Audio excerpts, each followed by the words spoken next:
datang di podcast Apoteku, yang mana kita akan membahas seputar topik kesehatan. Saya sendiri, Vidya Devi, akan menemani teman-teman ya kurang lebih 5-10 menit ke depan. Yang pastinya saya nggak sendiri ya teman-teman, bersama dengan narasumber yang keren. Dan apa sih topik yang akan kita bahas pada podcast kali ini? Yaitu perbedaan obat generik dan paten. Tanpa menunggu lebih lama lagi, yuk kita panggil narasumbernya. Halo Kak Panji. Halo teman podcast Apoteku. Gimana nih Kak kabarnya? Luar biasa. Baik, Vidya gimana? Ya, semoga juga baik dan sehat. Mantap. Mana nih Kak, akhir-akhir ini kesibukan Kak? Kalau untuk kesibukan, saya sekarang bertugas sebagai apoteker penanggung jawab di Apoteku Nomor 38 Pererenan. Kakak selama berjaga di Apoteku Pererenan pernah nggak nih Kak ketemu sama pasien ya yang bingung antara obat generik dan juga obat paten? Mumpung kita sekarang lagi membahas ya perbedaan obat generik dan obat paten, biar teman-teman di rumah bisa lebih paham nih. Untuk pasien bertanya terkait obat generik dan obat paten, sebenarnya banyak ya salah mengartikan terkait obat paten ya Kak Vidya. Jadi masyarakat lebih banyak menganggap bahwa obat paten merupakan obat dengan khasiat yang lebih tinggi dibandingkan dengan obat generik. Padahal dalam faktanya, dasar kefarmasian, obat paten dan obat generik memiliki kandungan yang sama. Mungkin seperti itu ya, terkait perbedaan paling umumnya dan banyak pasien yang salah mengartikan terkait obat paten itu sendiri. Jadi memang antara obat paten dan juga obat generik itu kandungannya sama ya Kak ya. Berarti apa sih yang membuat antara obat paten dan juga obat generik itu memiliki harga yang berbeda Kak?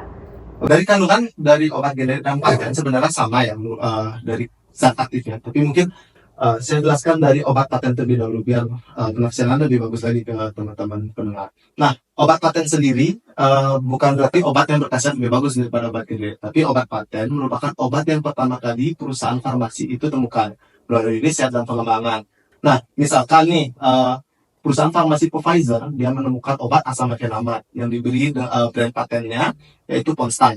Nah, perusahaan farmasi tersebut karena telah menemukan obat asam mefenamat itu pertama kali, dia akan mendapatkan lisensi atau hak patennya. Itu biasanya jangka waktunya beragam, bisa 15 tahun, 20 tahun, 25 tahun. Jadi, selama hak lisensi masa patennya masih berlaku, perusahaan lain farmasi tidak bisa mengkopi atau menduplikasi dari obat tersebut.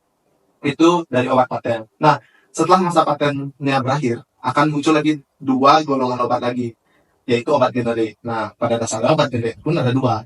Yang pertama adalah obat generik berlogo dan obat generik bermerek. Jadi kalau obat generik berlogo yang biasanya ada huruf G dari Kementerian Kesehatan yang kita biasanya beli, yang ada garis-garis berwarna hijau bulat, itu obat generik berlogo. Dan ada obat generik bermerek yang biasanya dari brand lainnya. Gitu. Misalkan obat patennya adalah Ponstan brandnya, bahwa obat generik bermereknya bisa berupa Mefinter atau Mefinal atau Fenamin atau apalah gitu. Jadi obat brand patennya cuma satu gitu sih. Oke Kak Panji, berarti memang obat paten itu merupakan obat yang dikeluarkan oleh suatu perusahaan yang punya lisensi dalam jangka waktu tertentu. Jadi jika memang lisensinya sudah habis ya, maka perusahaan lain diperbolehkan untuk mengeluarkan obat dengan kandungan yang sama. Yeah. Oke, mungkin dari teman-teman yang dulunya masih ragu atau bingung ya, kiranya obat paten itu memang lebih mahal tapi kandungannya beda. Ternyata itu tidak benar teman-teman.